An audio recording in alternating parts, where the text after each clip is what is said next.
You know, I wanted to talk about a crazy like Yeat story that happened. Alright, so boom. This is crazy to me. I couldn't believe this. I didn't really understand what I was reading at first. I had to really do a double take and truly understand what this meant. And I think I know why this happened. One, just look at this. Lyfestyle has become the shortest charting #1 rap album ever. Ever, my boy. Like, that is insane. So, Lyfestyle debuted at #1, right? And now not even one song is on the top 100. What is it? I think it's the Billboard 200s is the album, like albums themselves, and then the Hot 100 is songs from that. That is honestly insane. I can hear my computer sounds like a blender, my boy. Shit crazy. Honestly, bro, the reason why it even went #1 in the first place is because of physical copies. So his latest project opens with a total of 89,000 first week, including 60,000 in album sales. So I was one of those people that actually bought a vinyl. Came in fairly quick, and the only reason why it shipped so damn fast is because they implemented a rule. I think they implemented this back in like 2020 or something like that. I know 6ix9ine or Travis Scott or Nicki Minaj, somebody had a reason for they changed the rules because of these people. I forgot why.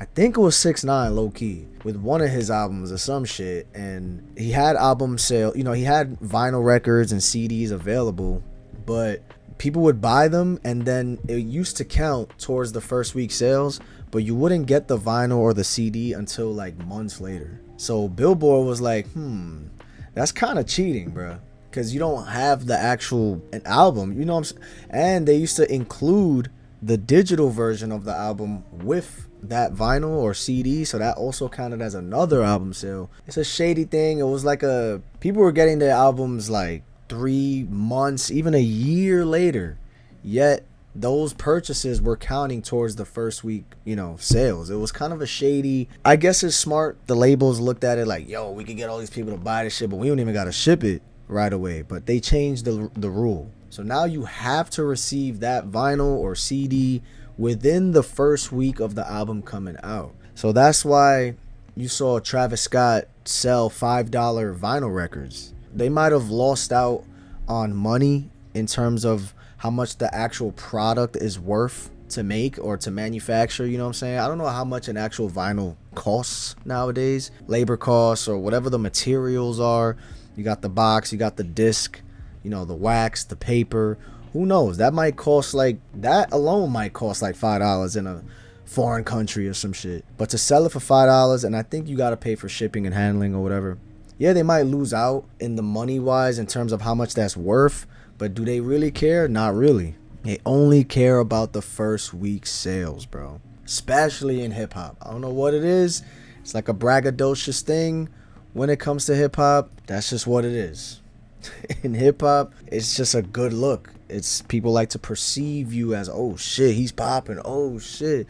Those first week sales determine whether, you know, oh, it's just a talking piece. Like, oh shit, Gunna sold 200K for whatever it is. It's like, whoa, like it catches people off guard. And then it's a bad look when you only sell 10, 15K first week. It's like, oh, you fell off. That's just the perception of it. But to me, what really holds a lot of weight is the third week. You feel me? Are people still bumping it? I don't know what album it was, but damn, was it Travis? Was it The Weeknd? I think Tyler. Was it Tyler? I forgot. But when it sells like 100K the second week, 80K the third week, 75, you know, still steadily a lot. Like that's very impressive, bro. Very impressive. So I'm curious to see what this album did the second, then the third week, because then all the blogs are gonna post you. It's only gonna give you more promo. Look at this article. He is about to get his first #1 album by feeding his most hardcore fans. I guarantee you, if there were no physical copies of this project, who knows, he probably would have only done about 25K first week, you know? And that's no hate towards Yeat. I love Yeat and I fuck with that album. I was bumping it today at the gym. Fuck what you heard of me. I know that you heard of me. Come on, bro. Orchestrate, Eliminate, On One, Off with the Head and It's Dead Man Wow. Like, there's a lot of bangers on there, bro. Even the last song, Fate, like this shit crazy. So the fact that this album has become the first rap album in the history of hip hop, period, to fall off the charts complete. I feel like I've seen this before. Ain't no way, bro. You telling me this has never happened before? You know what this means? This just means that there isn't one song on this album that is a hit. I mean, to us Yeat fans, a lot of these songs could be hits, you feel me? But like to the casual fan, the radio, whatever these blogs promote, whatever you want to call it, there's not a smash hit from this project. Unfortunately, there just isn't. So that means that there's not like a single or any type of song that's really holding its weight, that's like keeping it up. There's no song on here, clearly, because it literally left the charts after 3 weeks, bro. Like, that's insane, bro. I grew up in an era where like an album comes out and that shit lasts months. It could even last a year. Like, I'm going way back. I'm thinking like back in middle school and high school. Like when an album came out, bro, that shit was the talk of the town for at least a year. When Jay-Z's Blueprint 3 came out, that was what? I was in like 10th grade. That shit, bro, that lasted the whole, at least a year. Almost 2 years it felt like, until Watch the Throne came out. Fucking Thank Me Later by Drake. That was the entirety of 2010. The entirety of it.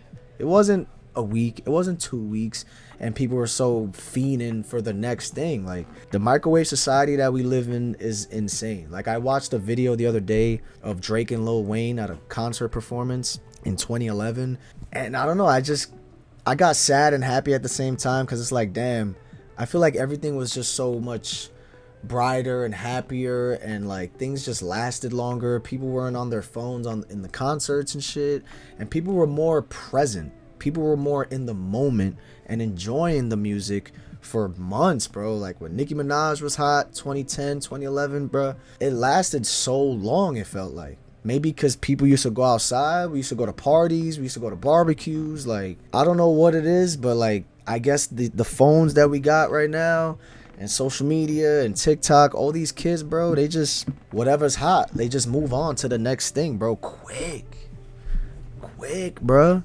There's just so much music that drops now, and like people are just anticipating the next project. Is very few rappers can drop an album nowadays and it lasts more than 3 months. Like, only like the Kendricks, the Drakes, the J. Coles, like they ain't too many. Tyler the Creator, maybe Kanye, like it ain't too many, bro. Like, you really gotta have hits on it or something to like really last. Like, I mean, it seems like that happened with like Lil Tecca's album. You know, like all the hype is really just for like a month, and then it kind of just fades so fast. I don't know what it is. I guess because we're so, what's next? Like, we're getting so much information, literally. Like back then it was just the radio. I'm ranting, by the way, but it is what it is. Back then it was just the radio, you know what I'm saying? Magazines, you had to wait to go on TV to watch the music videos. Like, nothing was so in demand and like at your fingertips. You feel me? We're getting thrown all this promo and all this, yo, he's next up, or this is the latest song, oh, this is hot, is it trash or not? And it's like the next day there's a new song, a new music video, a new album, and it's like, bruh, I can't really digest all this shit. Maybe if you deleted social media, things would last longer in your universe, in your world. But when you're constantly on social media, admittingly, like me, I'm constantly on social media all day, every day, kind of because I kind of have to in a way, because I do my research for the YouTube and shit. But I am addicted. I am addicted to social media, Instagram. I'm not ashamed of admitting that. But it's just like mind-numbing, brain rot bullshit that I kind of don't need this information. It's just constantly getting new information about new music, new this, new that. Yo, check this out. And it's like, you say it's hard and you bump it for the day, and then the next day you have to really force yourself to go back and listen to it. For example, you know how when, I don't know if you have Apple Music or not, you know, you go on Apple Music and you have your recently added. Let's be honest. Whenever a project comes out of this rotation, it kind of slips out of your mind. Like, if it's not in your face, you really got to think hard and like actually search for it. That's how you know you actually give a shit about a project or it sticks with you, when you actually search for it. You know what I'm saying? When it falls out of the recently added rotation, you kind of forget about it. Remember 21 dropped this year. The fact that it's crazy about 21, honestly, because I personally didn't really like that album on first listen. So that's kind of the reason why I didn't really go back to it. Not because I liked it and then I kind of forgot. I thought the album was okay. I felt like the album he had with Metro, Savage Mode 2, was better. I thought the album was okay. I mean, it's undeniably, Red Rum was a hit, but I didn't care for it. I didn't really like that song like that. But to get a hit nowadays, Jesus Christ, it's so hard to get an actual hit record nowadays. Yeah, it could go viral. I feel like you have to do a lot of tactics for it to work. The last big hit, other than, like I said, like Red Rum, or it was Not Like Us, bro. Not Like Us, and like that was a smash hit. Like that was an actual hit song.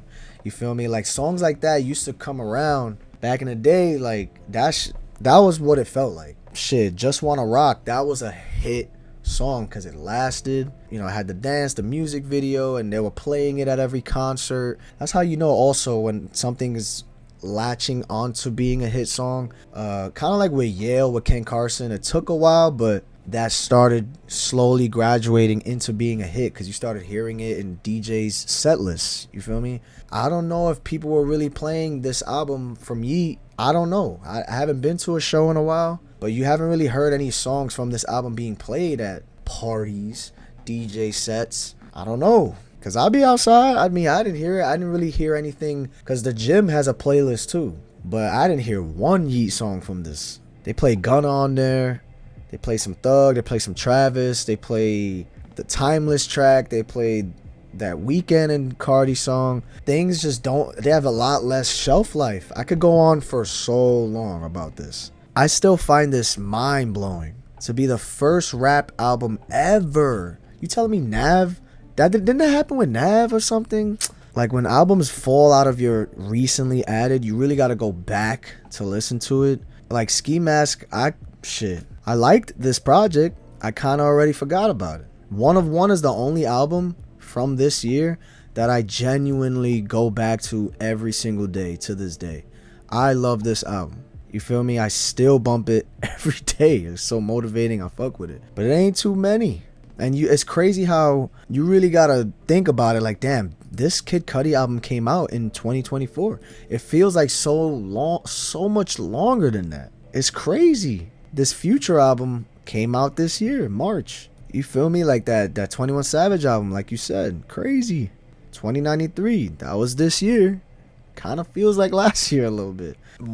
What's an album that you guys think this could have happened? For it to drop so fast, to fall out the charts completely is wild.